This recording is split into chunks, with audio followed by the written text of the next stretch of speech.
রাসূলুল্লাহ সাল্লাল্লাহু আলাইহি ওয়াসাল্লাম বনি ইসরাইলের মধ্যে এক তওবাকারীর ঘটনা উল্লেখ করেছেন।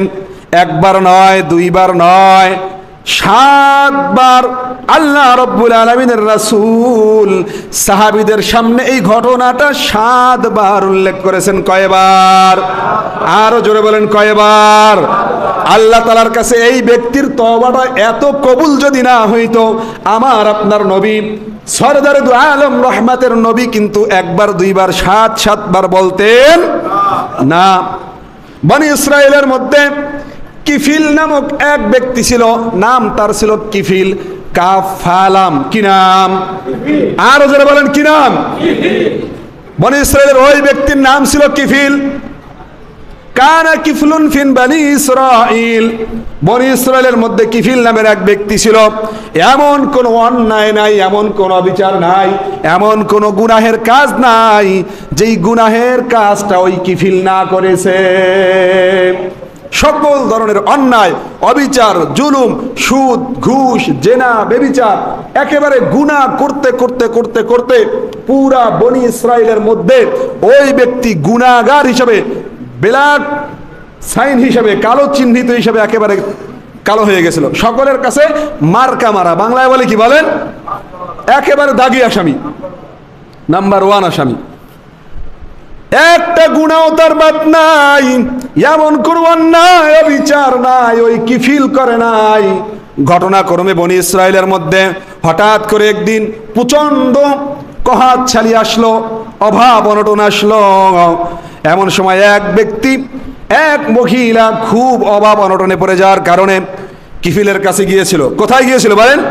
কিফিলের কাছে গিয়েছে, যে বলছে, ও কিফিল, আমাকে কিছু টাকা তুমি হাওলাত দাও, আমি বড় অসহায় অবস্থায় পড়ে গিয়েছি। কিফিল বলল, আমি মানুষকে টাকা দেই, তবে এমনে এমনে নয়, সুদে। কিসে বলেন? আমি দেশের মানুষের সেবা করি, দেশের মানুষের উপকার করি, সুদে টাকা লাগাইয়া। আপনারা আশ্চর্য হচ্ছেন, কিফিল যে বলল আমি দেশের মানুষের উপকার করি, কি লাগাইয়া? আচ্ছা বলেন তো, সুদে লাগানোর উপকার না? কথা বলেন না কেন? সুদে টাকা লাগানোর উপকার না? কে বলছে না? আপনাদের বাংলাদেশের ডক্টর ইউনূস গ্রামীণ ব্যাংক সুদের কারবার চালু করে শান্তিতে নোবেল পাইছে। কিসে নোবেল পাইছে? শান্তিতে। সে মানুষের মাঝে সুদ দিয়া গ্রামীণ ব্যাংকের মাধ্যমে সে শান্তিতে নোবেল পাইছে, শান্তিতে। তাহলে আপনার পৃথিবীর মধ্যে ওই ওই যারা সুপার পাওয়ার, যারা এক কথা আপনারা ছিলেন আমেরিকা, তাকে শান্তিতে নোবেল দিছে সুদ দেওয়ার কারণে। আপনারা এখানে কিফিলের কথা শুনে হাসলেন, অথচ সেই পশ্চিমা বিশ্ব তাকে সুদের ব্যাংকিং চালু করার মাধ্যমে তাকে শান্তিতে নোবেল দেয়। কথা বুঝে আসছে?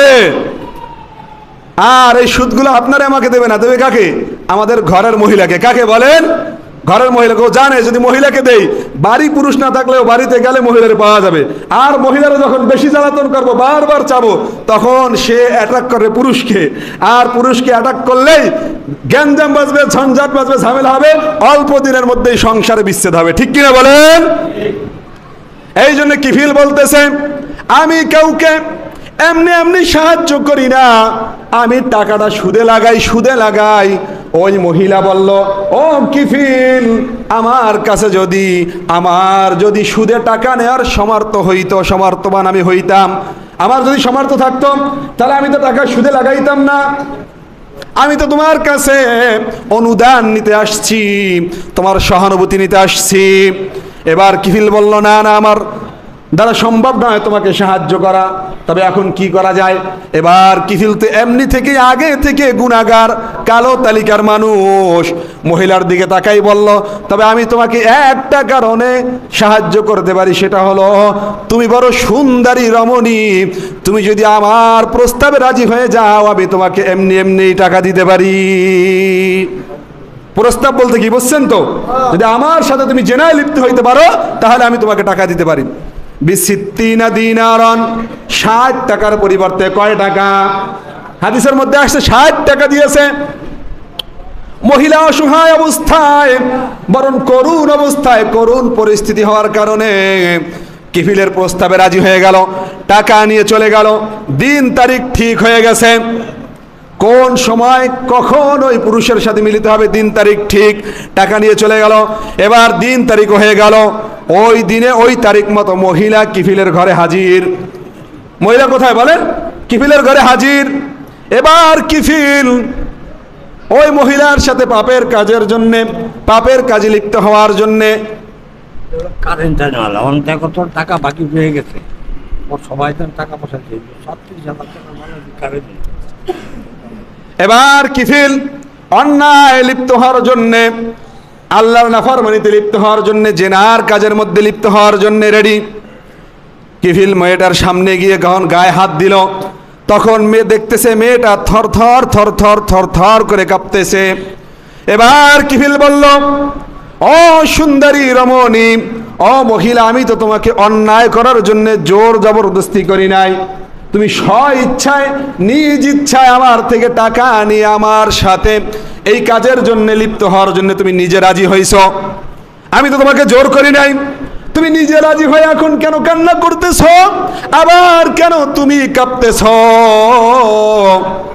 এবার মহিলা ডাক দিয়ে বলে, ও কিফিল, আমি জীবনে কোনোদিন কোনো অন্যায় কাজের মধ্যে লিপ্ত হই নাই।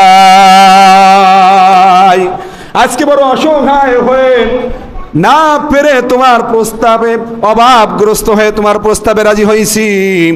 তবে শুনে নাও কিফিল, আমার খুব খারাপ লাগতেছে, আমার একটা কথা মনে করতেছে, আমি আমার আল্লাহর দিকে তাকাইয়া মনে মনে ভাবতেছি জীবনে কোনোদিন এই অন্যায় করি নাই।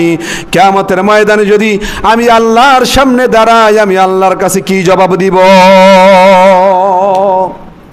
এই ভয়ে, এই কারণে আমি আল্লাহ তাআলার কাছে কি জবাব দেব, এই ভয়ে আমি থরথর করে কাঁপতেছি। কোন মুমিনের আল্লাহর কথা বলা, আল্লাহকে স্মরণ করিয়ে দেওয়া, এটা অনেক বড় পাওয়ারের কাজ।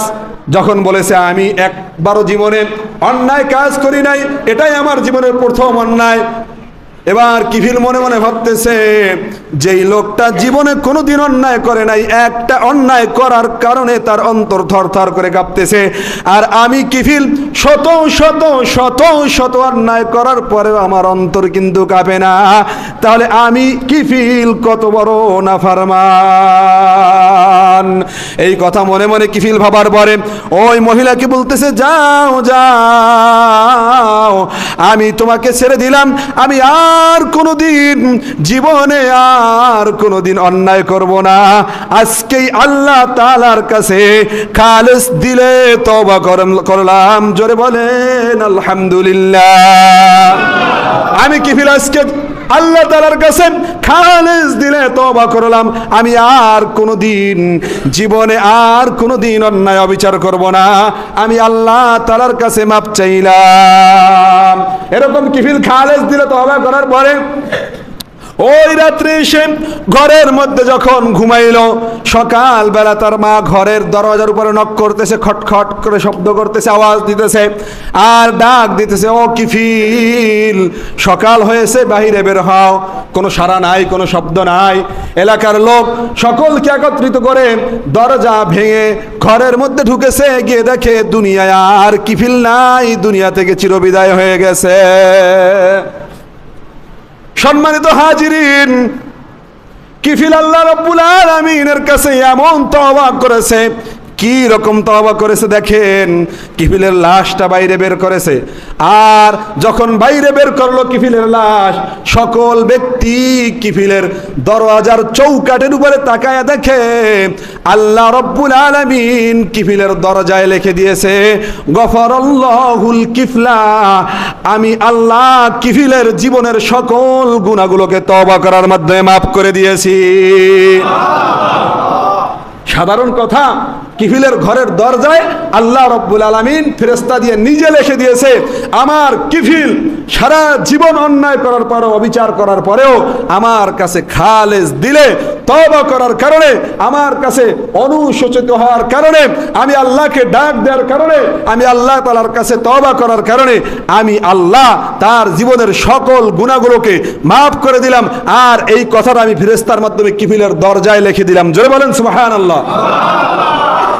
তাহলে তওবার পাওয়ার কি? তওবার পাওয়ার কি? তওবার পাওয়ার এমন যে আপনার জীবনের একটা গুনাহ বাকি থাকবে না। আত-তাইবু কামান লা যামবালা, আল্লাহ রাসূল বলতেছেন তওবাকারী আল্লাহ তাআলার কাছে অনুশোচনাকারী কেমন যেন তার জীবনে কোনো গুনাহ নাই, তার জীবনে কোনো অন্যায় নাই, সে একেবারে ভূমিষ্ঠ শিশুর মতো নিষ্পাপ হয়ে যায়। জোরে বলেন সুবহানাল্লাহ।